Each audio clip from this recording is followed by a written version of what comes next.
Hey everybody, just want to show you what I built here. This is my hot wire foam cutter. I built it out of some scraps I had in the shop.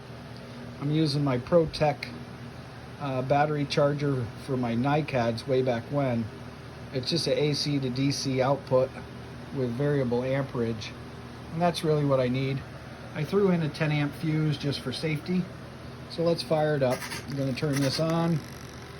I'm going to bring our dial up to about 5.5 amps ish, maybe even a tick more.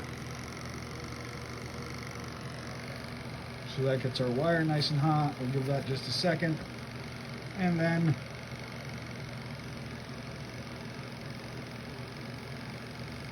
put through just like butter.